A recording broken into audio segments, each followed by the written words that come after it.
Bismillahirrahmanirrahim. Assalamualaikum warahmatullahi wabarakatuh.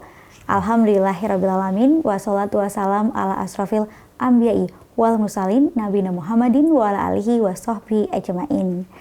Pemirsa yang dirahmati oleh Allah, pertama-tama marilah kita panjatkan puji syukur kehadirat Allah karena alhamdulillah program Netizen Bertanya Ustadz Menjawab bisa kembali hadir membersamai Anda semuanya bersama dengan saya Vini Auliani dan juga Ustadz Nasrullah. Dan juga mudah-mudahan pemirsa TVmu Netizen Bertanya Ustadz Menjawab selalu dilimpahi keberkahan dan juga kesehatan dalam menjalani aktivitas sehari-hari.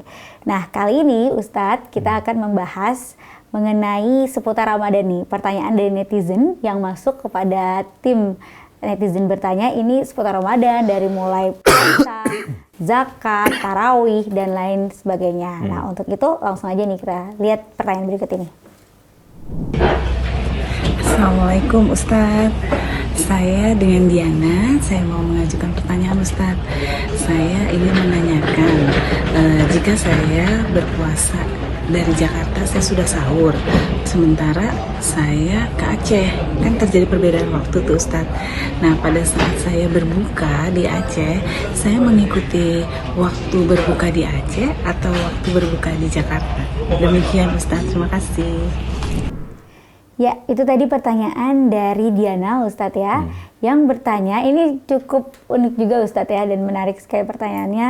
Jadi Diana ini puasa sahurnya itu di Jakarta, dan kemudian dia mungkin pulang kampung gitu Ustadz, tadi ke Aceh, dan buka puasanya tuh di Aceh gitu. Nah, tapi di Aceh ini kan waktunya lebih beda dengan di Jakarta Ustadz ya. Ikutin yang mana nih? Apakah ikutin waktu di Jakarta karena sore di Jakarta, atau ikutin ketika di Aceh karena bukanya di Aceh, ataupun mungkin bisa jadi juga ketika naik pesawat misalnya kan melewati perbatasan waktu itu tuh ikutin yang mana nih Ustadz? Baik, terima kasih. Bismillah, walhamdulillah, wassalatu wassalamu ala rasulillah la nabiyya ba'dah. Dalam kondisi seperti itu memang ada dua hal ya. Pada prinsipnya tsumma atimmus syiyama ilal lail, kata Allah dalam Al-Qur'an. Artinya memang puasa itu hendaknya dilakukan ya sampai malam itu sempurna. Artinya memulai malam itu dengan maksudnya maghrib itu gitu ya. Tsumma atimmus syiyama ilal lail, dan sempurnakanlah puasa itu sampai pada batas malam hari gitu. Nah, maksudnya memang puasa seperti biasa kita ketahui dilakukan dari mulai terbitnya fajar sampai terbenamnya matahari gitu. Nah, dalam konteks itu ada dua pilihan. Pertama, kalau memang sudah dalam keadaan berpergian, maka ada rukhsah untuk tidak melakukan puasa, untuk berbuka, begitu kan? Begitu Ustaz ya. Kata Allah, wa man kana minkum maridun aw ala safarin fa iddatum min ayyamin ukhra. Jadi barang siapa di antara kalian sakit ataupun dalam keadaan berpergian, maka bisa mengganti, puasanya bisa diganti di hari lain sebanyak dia batal gitu kan. Itu yang pertama gitu. Kalau memang itu safar, kemudian itu berat, maka silahkan diambil keringanan itu, dispensasinya gitu. Yang kedua, kalau memang tetap mau berpuasa, maka ikuti waktu di mana ia datang mendarat gitu. Jadi walaupun itu ada dua konsekuensi, bisa lebih cepat, bisa lebih lama gitu. Kalau lebih cepat alhamdulillah ya. Lebih cepat alhamdulillah. Kalau lebih lama ya, lebih lama, ya harus ini konsekuen gitu, harus konsisten dengan pendapatnya, dengan pilihannya gitu ya. Ketika pilihannya dari Jakarta kemudian ke Papua gitu. Papua kan lebih lambat itu kan. Di barat timur. Ya, harusnya lebih cepat gitu ya, lebih cepat gitu. Nah, artinya dia lebih puasanya lebih singkat gitu ya. Tapi kalau di barat gitu, kalau dia dari Papua ke Jakarta saya jadi lebih lama. Lebih lama. Tapi kalau dari kayak Jakarta, dia dari Aceh ke Jakarta lebih lama. Kalau dari Jakarta ke Aceh lebih cepat gitu. Lebih cepat. Ya bisa jadi karena memang itu harus ngikutin perbedaannya itu gitu. Jadi ketika komitmen gitu mau puasa dan itu suatu pilihan, mau berbuka artinya mau tidak puasa ataupun mau puasa, harus ikuti pilihannya. Kalau tidak berpuasa maka itu keringanan dan bisa diganti di hari yang lain gitu kan. Cuma kadang kan mikir nanti masih ganti, masih punya utang gitu kan, puasa aja lah gitu. Nah, dengan kalau udah milih puasa maka ya ikut di mana ia berada, cepat atau lebih lamanya gitu ya, gitu lebih lamanya. Ya justru kalau di timur, maaf itu koreksi tuh, di timur itu lebih lambat maksudnya dia kan jadinya puasanya lebih panjang gitu. Terus lebih panjang ya Ustaz? Iya kan Oh, misalkan iya, di iya. Jakarta sekarang katakanlah jam 6 maghribnya ini jam 6 nih gitu kan. Oh Di Papua iya, itu kan iya, 7 iya, 8 iya. itu 8 jam Karena gitu. dia waktunya lebih cepat, jadi lebih lama Ustaz 2 ya. jam ya. Iya, benar. Gitu. Iya, Kalau iya. ke tengah Makassar itu 1 jam kan. Artinya ketika di sini harusnya dia sudah berbuka, nyampe di Papua ya ternyata bisa jadi masih lama Masih lagi lama gitu. ya, iya, betul. Gitu. Iya, jadi justru bisa dapat keringanan untuk tidak berpuasa, diganti di lain waktu, ataupun jadi kita lebih pilihnya di tempat kita berada itu. Iya, tempat kita berada. Kalau di situ sudah maghrib ya buka. Kalau belum ya Lanjut. nunggu Oke, ya lebih berpuasa lama ya. artinya puasanya tetap Iya. lanjut sampai kemudian berbuka. Kalau enggak ya nggak usah berpuasa artinya karena musafir gitu. Si Musafir. Jadi di Jakarta, walaupun sore di Jakarta, tapi dia pergi ke Aceh, jadi ininya diikut waktu Aceh ya Ustadz ya. Baik, terima kasih Ustadz. Ya, dan itu tadi jawaban dari Ustadz, mudah-mudahan bisa mencerahkan ya. Jadi bisa menjalani ibadah puasa dengan baik dan juga benar, sesuai dengan kaidah Islam. Dan selanjutnya mari kita simak juga pemirsa pertanyaan yang berikut ini. Assalamualaikum warahmatullahi wabarakatuh. Halo Pak Ustadz, perkenalkan saya Tayoga. Izin bertanya nih Pak Ustadz. Nah, kan di bulan puasa itu pasti kita pernah yang namanya itu sakit, ataupun kita mungkin kalau yang cewek itu pernah berhalangan. Itu bagaimana sih Pak Ustadz hukumnya mengkodo puasa, dan di hari-hari apa aja kalau kita boleh mengkodo puasa, dan terus larangannya itu kalau bisa kita mengkodo puasa itu di hari-hari apa aja nih Pak Ustadz? Mohon dijawab ya Pak Ustadz. Terus pertanyaan yang kedua Pak Ustadz, kalau misalnya kan kita mau mudik nih Pak Ustadz, pasti kan ada perjalanan yang mungkin jauh ke Aceh, kemana. Kalau Tayoga sendiri kan ke Lampung nih, ada nggak sih Pak Ustadz amalan-amalan apa yang harus kita lakukan selama perjalanan, dan apakah boleh Pak Ustadz kita tidak berpuasa selama perjalanan di bulan suci Ramadan kalau misalnya kita perjalanan mudik? Terima kasih Pak Ustadz, mohon dijawab. Assalamualaikum warahmatullahi wabarakatuh.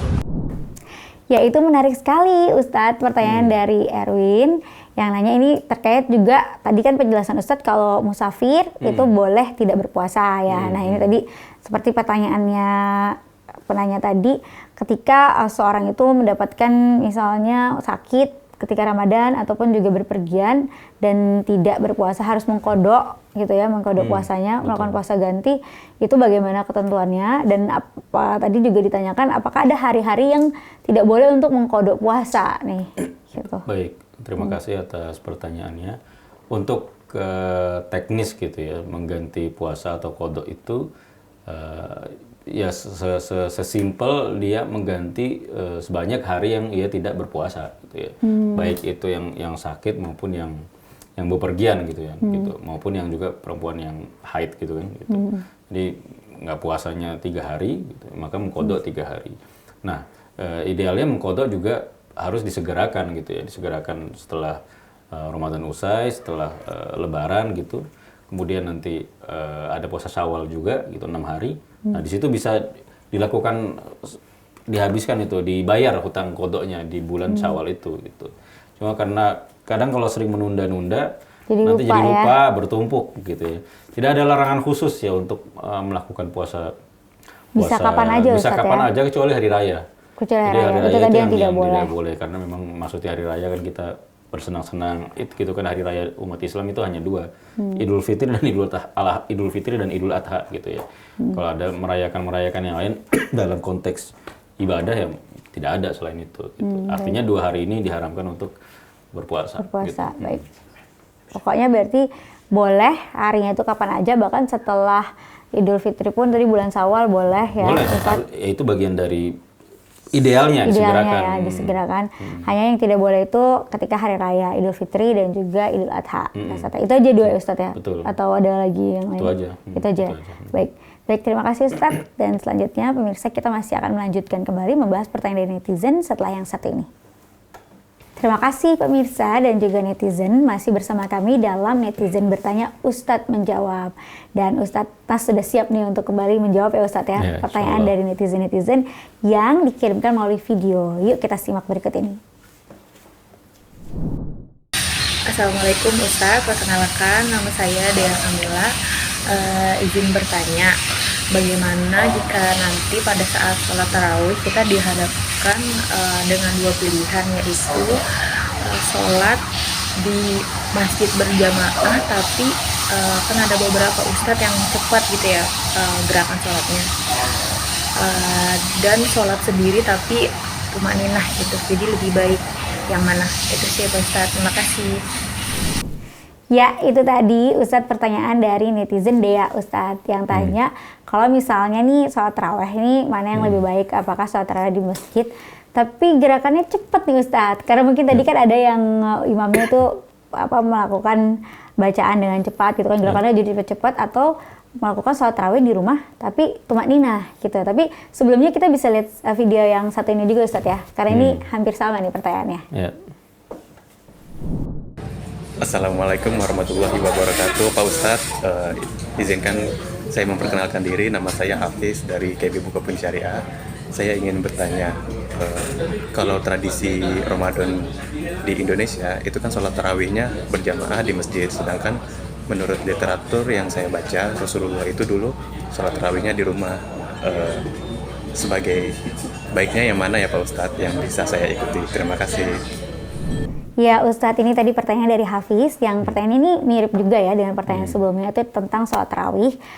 Seperti tadi dikatakan kalau di Indonesia ini biasanya sholat tarawihnya itu kan berjamaah di masjid, tapi tadi menurut pendapatnya bahwa si penanya ini, Hafiz ini pernah baca ada satu riwayat yang menyebutkan kalau baik juga sholat tarawih itu di rumah gitu, ataupun sendiri-sendiri karena sunnah Ustadz ya.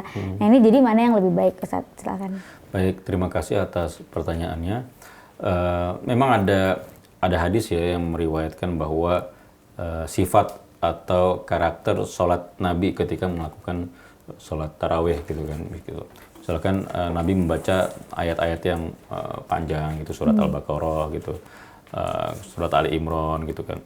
Jadi riwayatnya itu ya jangan menanyakan panjangnya, jangan menanyakan kualitasnya. Artinya kualitasnya pasti sungguh sangat baik gitu. Artinya bahwa sholat yang dilakukan Nabi adalah sholat yang dilakukan dengan penuh kekhusyuan gitu, dan tumakninah, pelan-pelan gitu ya, pelan-pelan.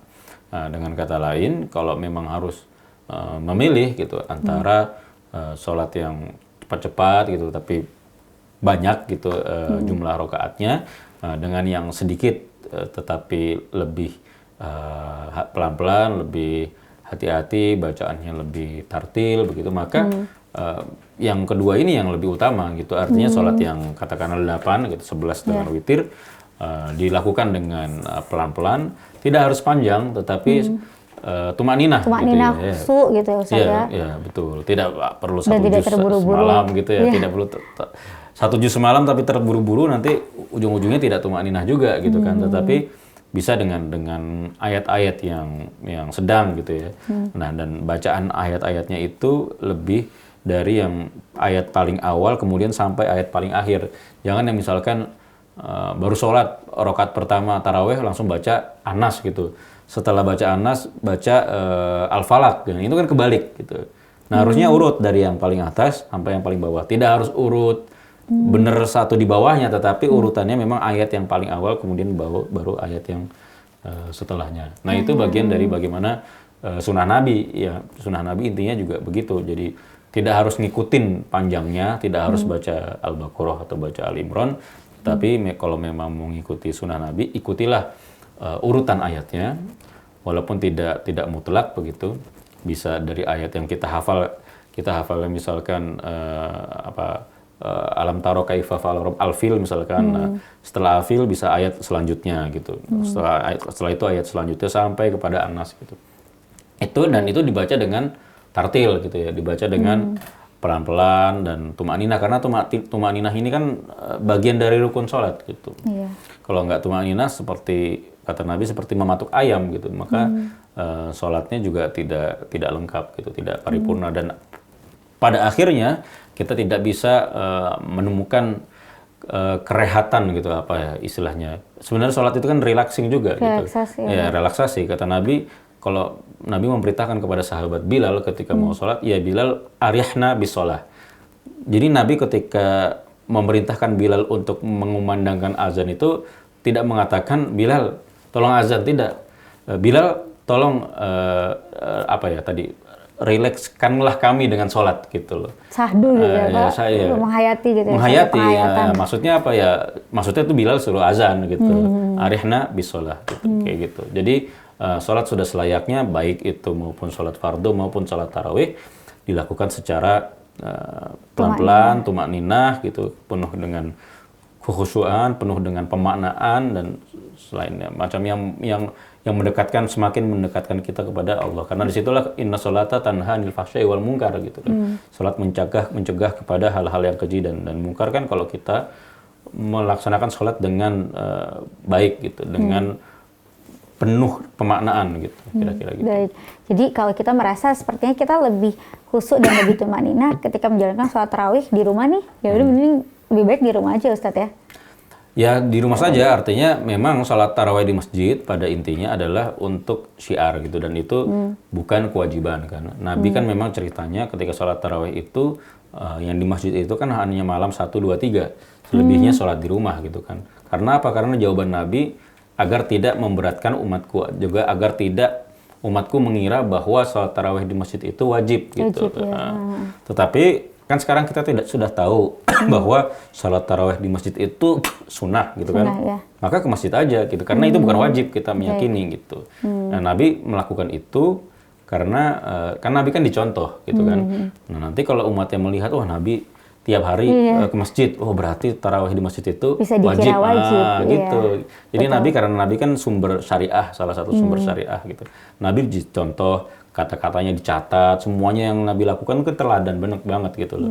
Jadi Nabi mempertimbangkan hari berikutnya tidak ke masjid karena tadi itu gitu. Sementara kita kalau ke masjid ada yang lebih khusyuk gitu ya, ada yang lebih bacaannya pelan-pelan, tumakninah, maka afdolnya maksudnya tidak baiknya juga di masjid karena di situ bisa berkumpul dengan orang banyak. Kalau tidak bisa maka di rumah juga tidak mengapa gitu. Baik. Yang penting tumakninah gitu. Tumakninah ya. Berarti tadi untuk pertanyaan tadi dari yang pria, Ustadz, tadi kan dari sisi pertanyaan dari wanitanya ya Ustadz ya. Nah dari yang pria itu apakah bisa di masjid atau di rumah ya, karena sekarang kita sudah tahu hukumnya dan bisa dilakukan di masjid. Jadi untuk pria di masjid juga nggak apa-apa ya Ustadz ya? Lebih baik juga ya? Tidak apa-apa. Perempuan juga tidak apa-apa juga di masjid juga, karena kan misalkan dengan keluarganya gitu kan, dengan teman-temannya gitu ya, dan itu juga artinya kesempatan ya untuk sholat di masjid itu sama antara laki-laki dan perempuan gitu. Baik, Ya, artinya supaya ya, kalau kecuali menimbulkan fitnah gitu sendiri gitu masjid gitu, jauh dari rumahnya, nah itu kan membahayakan, itu mengkhawatirkan, nah itu lebih baik di rumah. Yang penting intinya kita sholat tarawih ya Ustadz ya, dengan Intinya sholat tumakninah tarawih Ustadz dengan ya. tumakninah, Dengan tumakninah. gitu. Baik, terima kasih Ustadz Sama-sama. atas penjelasannya. Mudah-mudahan ini bisa mencerahkan Ustadz kita semuanya dan lebih semangat lagi untuk menjalankan ibadah di bulan suci Ramadan ini. Ya pemirsa, kita akan kembali menyimak video pertanyaan dari netizen setelah yang satu ini. Ya pemirsa, terima kasih masih bersama kami dalam Netizen Bertanya Ustadz Menjawab, dan kita lanjutkan kembali pemirsa pembahasan mengenai Ramadan, tanya jawab mengenai puasa Ramadan. Untuk itu langsung saja kita simak video berikut ini. Assalamualaikum Ustadz, saya Vicky Alif Putra ingin menanyakan bagaimana cara kita meningkatkan ketakwaan dikala keimanan kita itu pasang surut. Mungkin itu aja yang ingin saya sampaikan, terima kasih. Ya, itu tadi Ustadz pertanyaan dari Vicky yang bertanya bagaimana agar kita bisa meraih ketakwaan ya Ustadz ya. Tapi di saat nih keimanan kadang naik turun gitu.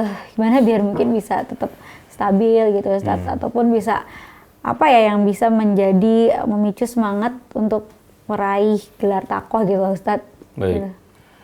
Terima kasih atas pertanyaannya. Memang pada prinsipnya iman seseorang itu kan yazid wa yanqus, bertambah dan berkurang gitu kan.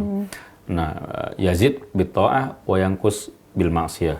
Iman seseorang itu ya bertambah dengan ketaatan dan akan tergerus berkurang dengan kemaksiatan kayak gitu. Pada akhirnya ya kita kalau menurut surat Al-Asr, watawasau kan, watawasau bil haqqi watawasau bis sabr gitu. Kita diminta untuk saling menasihati dalam kebenaran, dalam kebajikan maupun kesabaran gitu. Artinya kalau saling nasihat menasihati itu kan, kesalingan itu kan pelakunya itu dua orang paling tidak gitu ya, tidak bisa sendiri gitu kan. Betul. Ya ada menasihati diri sendiri, ada refleksi gitu ya. Tetapi namanya kesalingan itu paling tidak dua orang dan atau lebih gitu ya. Maksudnya adalah kita mencari komunitas gitu ya. Kita berada dalam satu lingkungan di mana saling mendukung satu sama lain, saling bisa mengingatkan gitu. Nah, itu termasuk dengan misalnya forum-forum pengajian gitu ya. Forum-forum diskusi grup WhatsApp yang mengingatkan pada kebaikan gitu ya, bukan pada debat dan lain-lain gitu. Termasuk di media sosial, gabung ke manapun platform yang ada. Nah, itulah cara bagaimana kita bisa paling tidak menjaga gitu ya, menjaga semangat kita gitu, karena juga harus berpacu kan, fastabiqul khairat juga gitu. Jadi berpacu dengan yang lain, berlomba-lomba dalam kebaikan. Nah, sama berlomba-lomba itu tidak mungkin sendiri, tetapi juga banyak orang lain yang juga berkompetisi dalam kebaikan gitu. Artinya harus cari teman gitu, harus cari circle gitu, lingkaran yang bisa mendukung kita untuk terus meningkatkan gitu ya ketaatan kita kepada Allah gitu. Walaupun ada banyak hal yang bisa dilakukan sendiri juga, seperti ya nonton YouTube ya, kajian-kajian kayak gitu kan juga ada. Tetapi lebih seru gitu ya, lebih kondusif gitu, dan lebih bisa membantu kalau kita punya komunitas gitu kira-kira. Baik, terima kasih Ustadz. Jadi intinya kita memang harus punya teman yang saling mengingatkan ya. Jadi ketika kita lagi down nih, iman kita ada yang ngingetin lagi, ada yang bikin semangat lagi gitu ya. Hingga akhirnya kita bisa meraih derajat takwa ataupun meningkatkan ketakwaan kita. Ya, betul ya. Termasuk dengan melakukan hal-hal yang sifatnya berjamaah gitu ya, buka bersama atau taraweh gitu kan, berjamaah, sholat 5 waktu berjamaah, itu bagian dari itu gitu ya. Karena Recharge juga ya Ustadz ya jadinya. Ya, itu bagian dari charging kan, bagian dari ngecas juga, di mana kita bisa bertemu, berjumpa dengan saudara-saudara kita yang memang tujuannya sama kan, sama ketika itu dikumpulkan pada waktu yang sama, tempat yang sama, untuk tujuan yang sama. Dan di situ insya Allah bisa saling menularkan satu sama lain, virus baik. Virus gitu, kebaikan ya. Baik, terima kasih Ustadz. Ustadz boleh beri sedikit juga petuah nih, nasihat untuk kita semua Ustadz, agar kita bisa menjalani ibadah puasa kita ini dengan benar dan nantinya bisa meraih derajat takwa. Baik, terima kasih para pemirsa TV-mu yang kami muliakan.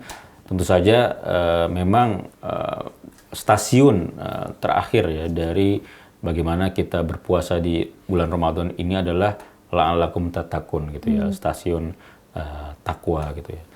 Tentu saja untuk meraih ketakwaan itu adalah bukan berarti kita takut kepada Allah dalam artian takut akan murkanya gitu kan, takut akan amarahnya, tidak, tetapi sebaliknya bisa kita artikan takwa itu lebih kepada bukti gitu ya, manifestasi rasa rindu kita kepada Allah. Nah, itu juga bisa menghantarkan kita kepada takwa gitu.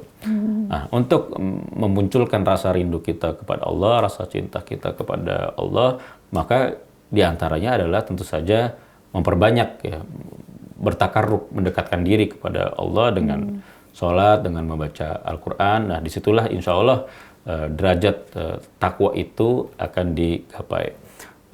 Tidak hanya itu, tetapi bagaimana takwa itu, langkah-langkah menuju takwa bisa kita lakukan dengan memperbaiki interaksi kita dengan orang-orang terdekat, dengan sesama umat Islam, dan lebih dari itu sesama makhluk hidup dan semesta sekalian alam, karena disitulah takwa menjadi hal yang sangat universal gitu. Jadi tidak hanya terbatas bagaimana hubungan kita kepada Allah, hablum minallah, tetapi juga hubungan kita hablum minan nas, dan satu lagi hablun bil bi'ah gitu loh, berhubungan dengan lingkungan kita.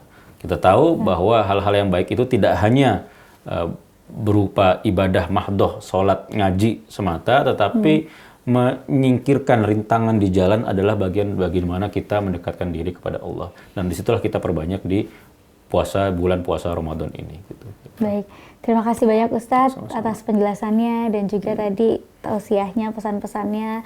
Mudah-mudahan ini menjadi suatu pencerahan untuk kita semuanya sehingga kita lebih semangat lagi Ustadz ya untuk meningkatkan keimanan dan juga ketakwaan kita. Sekali lagi terima kasih Ustadz. Dan juga terima kasih kepada pemirsa semuanya telah menyaksikan Netizen Bertanya Ustadz Menjawab, dan kami ingatkan pemirsa juga untuk follow ataupun mengikuti Instagram kami di @netizenbertanya-tvmu. Dan jika teman-teman semuanya ada pertanyaan yang ingin diajukan, silakan melayangkan melalui video dan dikirimkan ke Instagram tersebut @netizenbertanya-tvmu. Dan akhir kata, saya Vini Alyani bersama juga dengan Ustadz Nasrullah serta seluruh rekan kerja yang bertugas, kami mohon pamit undur diri dulu pemirsa. Nasrul minallah wa fatun qarib wa basirul mukminin. Wassalamualaikum warahmatullahi wabarakatuh.